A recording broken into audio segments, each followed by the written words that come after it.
And we are beginning tonight back in Richland County, where they are still searching for answers after several people were shot over the weekend at a gathering at a local park. The Meadowlake community is still trying to process how 9 people were shot and 2 others injured when gunfire erupted at a local park this weekend. Now, as of now, 2 arrests were made in the hours after the shooting, but law enforcement still hasn't said who was the person who fired the shots. News 19's Sam Perez joins us now with the latest. Here you can see tire tracks in the ground, a reminder of this weekend's chaos after gunfire erupted in a group of high school students that had gathered at Meadowlake Park on Saturday morning a little after 1 o'clock. It sounded like I was in a war zone or there was a movie set going on, because it was like pop, pop, pop, pop, pop, boom, boom, boom, pop, and it was constant. Karen Veal lives in the Meadowlake neighborhood across the street from the park. She didn't want to be on camera, but Veal did want to share how she feels. I was traumatized. I was literally shaking. I had to call somebody to talk to them to calm down. It was like 7 or 8 cars just flying up down the street. Racing to get away from the scene, which is now peaceful. Back to normal, Nola Thornton tells me. I thought about whether I should come out here today, but it's just like it always is, peaceful and quiet. She visits the park to exercise, but after she heard about this weekend's shooting, Thornton says she was nervous to come out. After walking along the track, though, Thornton tells me she feels all right, just like Shelby Morgan, who brought her son to play on the playground. Things happen, it's uneasy knowing that they happen so close. While walking with her son, she found a bullet casing. Before now, Morgan explains she's never had an issue. I feel safe for the most part, because depending on the time of day that I come, but when I see stuff like a bullet casing, for instance, I do feel a little uneasy, but I just try to be a little more aware of my surroundings. Just like Meadowlake resident Leon Robinson.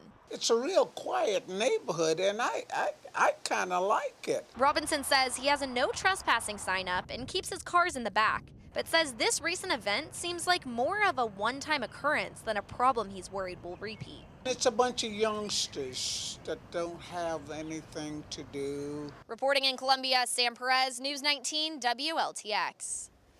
All right, Sam, thank you so much. Now, the park is managed by Richland County, the Recreation Commission, and in a statement, the commission told News 19 that community safety is a #1 priority, and Richland County Recreation Commission is cooperating with law enforcement in their comprehensive and thorough investigation. Now, it is encouraging people with information to contact the Richland County Sheriff's Department. At this point, the department tells us that it has no new information to provide as of our 5 o'clock news hour.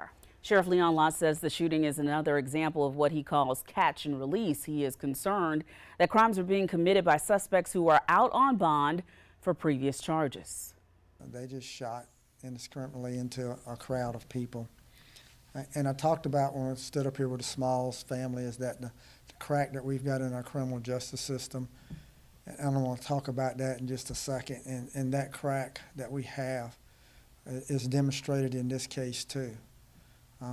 It's terrible that I have to stand here and talk about constantly about catch and release, and that's what we've already seen in this case. We haven't even caught all the people involved in it yet, and we're seeing those that we've already caught that are being released. A bill at the State House would address the issue. Coming up tonight at 6, Becky Budd shows us how this new bill is getting bipartisan support from both prosecutors and defense attorneys. What would change in this new legislation?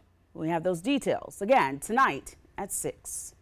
Now, we are continually learning more about this shooting, and this is a developing story. Of course, you can follow us on air and online at WLTX.com for the very latest updates as we get them.